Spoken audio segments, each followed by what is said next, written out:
Hola, en el día de hoy vamos a tratar la parte de gestión de riesgos que se han dividido en 3 sesiones para intentar abarcar lo más posible las partes más importantes de lo que sería la gestión de los riesgos. En primer lugar, como introducción en esta primera sesión, tenemos que tener muy claro qué es un riesgo. Y el riesgo de un proyecto es un evento o condición incierto que si se produce tiene un efecto, hay que tener muy claro que puede ser positivo o negativo. Y con esa posibilidad tenemos que jugar. Y sobre todo ese efecto va a afectar a los objetivos del proyecto, que estos pueden ser el tiempo, el coste, el alcance o la calidad del mismo.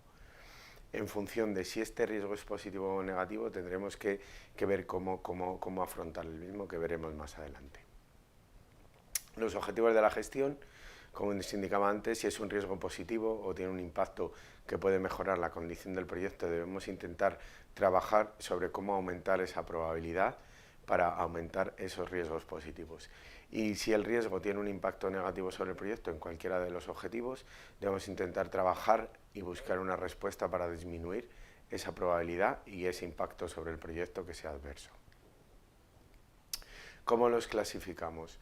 Es algo muy simple, ¿no? Los riesgos son conocidos o desconocidos.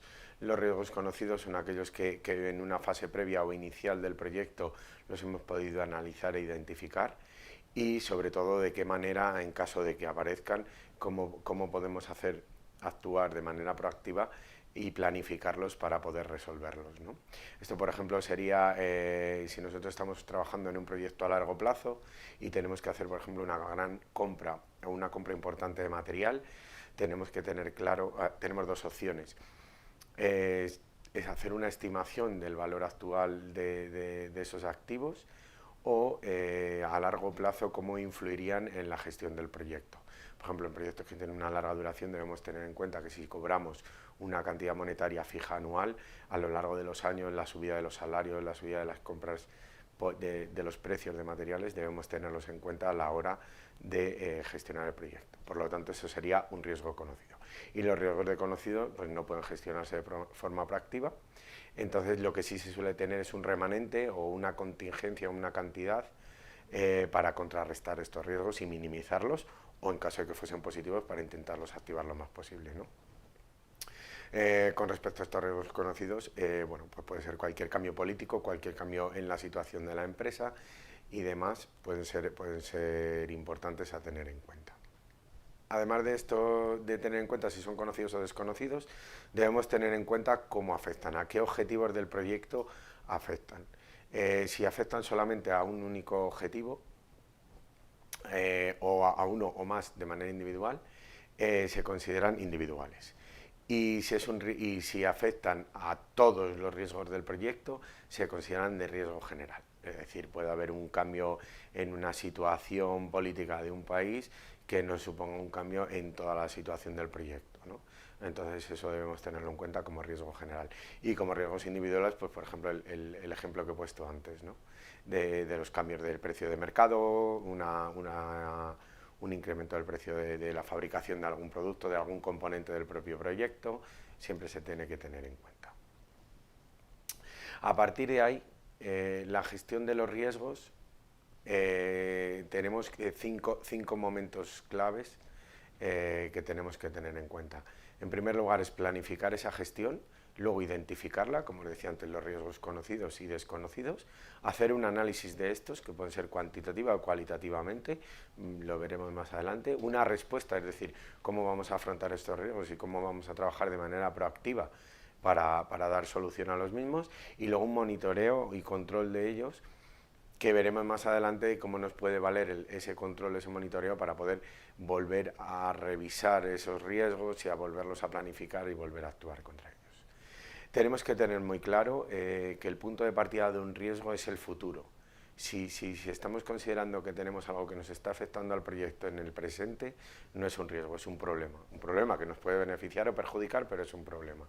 Y el futuro es lo que nos determina que sea un riesgo en el que podamos planificar esa respuesta, cómo atacarlo, cómo controlarlo o cómo optimizarlo para mejorar en nuestro beneficio. Y ese riesgo siempre nos genera una incertidumbre, por lo tanto siempre estaremos hablando de hipótesis, ¿vale?, para la definición de los riesgos. A partir de ahora vamos a empezar con estos 5 puntos. Planificar la gestión de los riesgos. Como bien dice el PMBOK, nos vamos a basar un poco en él. Hay una serie de entradas, herramientas y salidas. En primer lugar, las entradas, que es en lo que nos vamos a centrar hoy en la presentación, porque no quiero ir más allá, porque se verán en diferentes módulos el resto de cosas, pero sí que quiero centrarme sobre todo a día de hoy en las entradas y en lo que sería el plan de gestión. En primer lugar, como entradas tenemos el enunciado del alcance del proyecto, plan de gestión de costes, planificación, plan de comunicación, factores ambientales y activos en los procesos de la organización. De todas estas entradas derivarían o tendríamos una manera de gestionarlas con unas herramientas o técnicas que serían el juicio de expertos, análisis de datos y una reunión de planificación y análisis. Y con esto tendríamos unas respuestas que sería un plan de gestión de riesgos. En este plan de gestión de riesgos, que es lo que obtendríamos después de alimentar todas esas herramientas que necesitamos con las que trabajamos con las entradas, evolucionaríamos o desarrollaríamos el plan de gestión de riesgos, que sería una descripción de la estructura y la forma en la que debemos gestionar todos los riesgos que nos sucedan en el proyecto. ¿Qué debemos tener en cuenta o qué líneas generales se deben definir en ese plan de gestión de riesgos? La estrategia de los riesgos, es decir, un enfoque general de cómo se van a gestionar, una metodología de qué manera los vamos a gestionar, y lo que también tenemos que tener muy claro son los roles y las responsabilidades, es decir, definir quién es la persona responsable de los mismos, el apoyo y los miembros del equipo que forman la gestión de riesgos en la actividad y en el plan de gestión de riesgos, así como sus responsabilidades. En el plan de gestión de riesgos también tenemos que tener claro el presupuesto, cuántos recursos nos va a suponer gestionar esos riesgos, es decir, hacer una estimación de la necesidad de los mismos en función de una línea base que se establezca en un momento inicial, así como de qué manera se deben aplicar los protocolos y las contingencias o esa cantidad monetaria de contingencias, cómo se debe aplicar a los diferentes riesgos, ¿no? Y luego, por supuesto, la planificación de los mismos, cómo se debe hacer el proceso, cada cuánto tiempo, en qué momento, si es con una temporalidad o debido a un suceso a lo largo de la vida del proyecto, ¿no? Entonces, cómo son esos protocolos, cómo son esos cronogramas y cómo son esas actividades que deben incluirse. La categorización de los riesgos, como he dicho antes, es muy importante definir en una matriz cómo es ese riesgo, cómo nos afecta y a la vez qué respuesta tenemos que dar en función de esa afección del mismo, ¿no? Entonces es muy importante elaborar lo que se denomina la estructura del glose de riesgo, que es la descripción jerárquica de los diferentes riesgos del proyecto, en los cuales los identificamos, organizamos y los categorizamos para poder, debido a eso, a la aparición de los mismos, qué riesgos nos van a suceder y cómo debemos atacarlos, ¿no?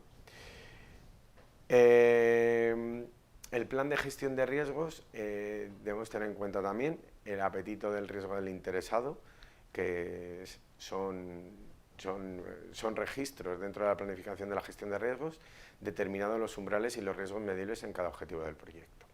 Las definiciones de probabilidad de impacto, una vez que definimos el proyecto debemos tener en cuenta cómo influyen esos riesgos en el proyecto, como hemos dicho antes, y se puede hacer mediante un análisis cualitativo de estos riesgos y tener en cuenta los diferentes niveles en los que nos pueden afectar. Aquí, por ejemplo, he puesto una matriz de probabilidad un poco genérica para que veáis un poco de qué manera nos pueden influir. En la esquina superior izquierda aparece que el aumento del coste es cuando el objetivo del proyecto afecta el coste, cuando el impacto es muy bajo, o sea que no tendría un coste, una afección importante.